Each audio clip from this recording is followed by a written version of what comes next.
Good morning, I'm Cole Sullivan. And I'm Gabrielle Martin. We'll all have those stories coming up. But first, meteorologist Keith Bryant joins us with a quick look at the weather. Well, good morning, Gabby and Cole. We are waking up to mild conditions across Atlanta. We're at 83 in Atlanta, 82 in Rome, and 83 in Canton. Now, factoring our dew points, we are quite muggy outside. We're seeing 70s across the board, but LaGrange is in the 80s, so it's feeling pretty uncomfortable there. Then looking at our humidity, that really our heat index factors in humidity. It feels like 106 in LaGrange, 88 in Atlanta, and 91 in Peachtree City. And as you go throughout today, it's a perfect day to go get some ice cream looking at the clouds. So by 7 o'clock, it's going to be mostly sunny, and those clouds will start rolling in by noontime. Then by 4 o'clock, have a chance of rain into the mix. So coming up next, I'll break down your ice cream forecast in the 7-day. Back to you guys. Well, thanks, Keith. One local man is paying his respects to Skip Wells and the 3 Marines who were killed on Thursday. Daniel Ferris has more on that story live in the Information Center.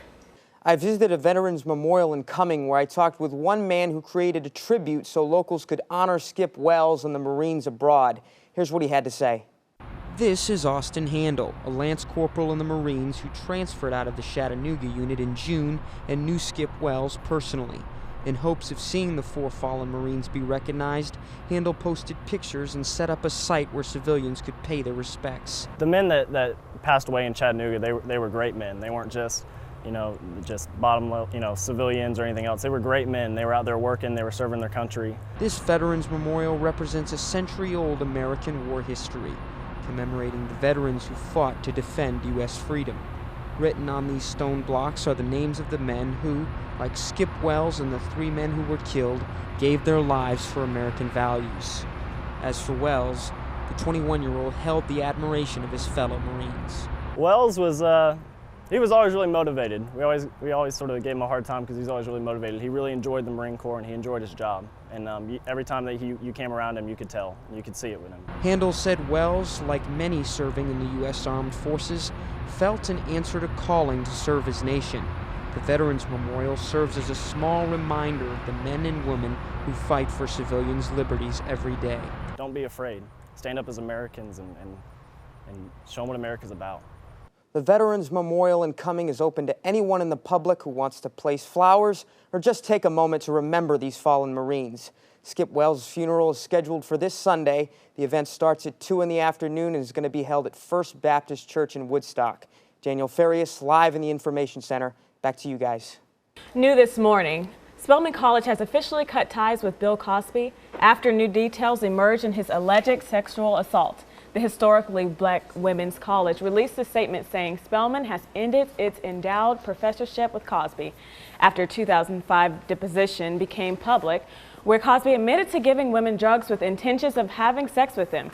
The Cosbys donated $20 million to Spelman in 1988, making it the largest donation ever to a historically black school. Later today, a local civil rights group will head to Stone Mountain Park to protest the flying of the Confederate flags as part of the park's Confederate Memorial. The African American Equality Committee plans to protest starting at 1:30. The group is calling for the immediate removal of the Confederate flags, instead demanding they be moved instead the park's Confederate Hall building. The flying of the Confederate battle flag has become increasingly controversial in recent weeks, following the massacre at the historical black church in Charleston. The shooter, Dylan Roof, was seen in photos with the battle flag.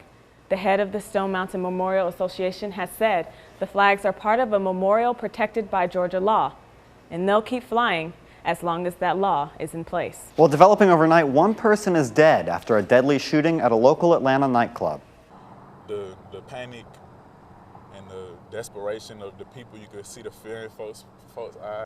It was chaos. Folks went around the area, they got folks going this way, folks going that way. Inside the Blue Ivory nightclub overnight, they had folks still up in there, folks were scared to leave. After a man was killed inside the crowded lounge. Police say a man in his mid-20s was shot, and they're treating it as a murder. Right now, we're not sure of the motive, but we do believe that the victim was in fact the intended target. The 24-hour restaurant and lounge is in the 500 block of Whitehall Street in the shadow of downtown Atlanta. All I know right now is that after the shots were exchanged, there's a lot of people that came, that left the club, and either from the front and the rear. So obviously, I'm assuming that these perpetrators left in that chaos. As friends of the victim mourn their loss, police say they're interviewing patrons and workers inside the club to try to identify a suspect. For now, they're asking anyone with any information to call Crime Stoppers. Well, police are still reviewing surveillance camera footage from inside the Blue Ivory, but say right now they have no suspect in the shooting. For over a month now, we've been following residents at Friendship Towers as they continue to go without AC units. A relief that was promised left many residents in disappointment. Residents at Friendship Tower have been waiting a month now for their air conditioning unit to function. The $70,000 chiller was finally installed, but it didn't take long to notice that it was not in service. I woke up sweating in such heat.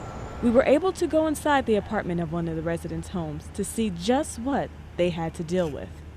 We found that units were set to almost 90 degrees, a hazard to many seniors with complications. Some residents say it is just too hot. I got a thermometer in my room. With all this air they got blowing out, it is 83 degrees. We spoke to a resident attorney who had this to say. Imagine the hot box that these folks are living in. Let's imagine the residents that live here that are bedridden. A dangerous time in this severe heat. Gabrielle Martin reporting, 11Alive News. Atlanta Mayor Kasim Reed has stepped in to help out. We will have more on this soon, and we'll keep you updated. Well, coming up, how a local businessman is helping find jobs for former inmates. And for him, it's personal. That's next. And if you're heading down to Piedmont Park for the Ice Cream Festival, the rain may be the cherry on top. I break down the timing of the rain and what you can expect in your 7-day forecast after the break. With President Obama commuting the sentences of 46 drug offenders, including 2 from Georgia, we wanted to take a look at what happens after prisoners are released. And we found one local businessman who knows personally the struggle of coming home. At Next Step Staffing, Ricky Brown is busy. Extremely busy, every day, all day. He's finding people jobs, but not just anyone. We have the same background, you know, a convicted felon, an ex-offender. Brown's company deals exclusively with former convicts, something he knows a little about. I can relate to most of the men and women who come through our office because, as you know, I've spent time in prison myself. Brown spent 13 years in prison on a minor drug sentence. Soon he may have more clients like him than ever before.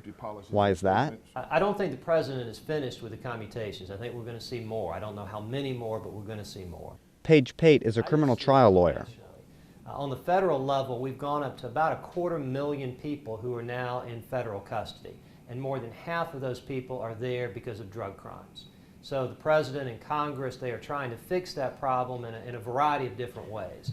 That means shorter sentences, higher chances of parole, and more commutations for those convicted of minor drug crimes. And all of it adds up to more jobs for Ricky Brown. We're a company that serve a class of people that nobody else serve. And when we're a company that does that, then you know, we're going to get overwhelmed. Everybody sends the people to us. Nobody wants to deal with ex-offenders. But hey, I'm an ex-offender, so it's easy for me. And Gabby, Ricky Brown says he's ready to take on the challenge of finding even more people jobs if those reforms actually do take place. What a great initiative. And with the possible reforms on the way, it's really going to be needed. Yeah, they really are. All right, time to check in for weather with Keith.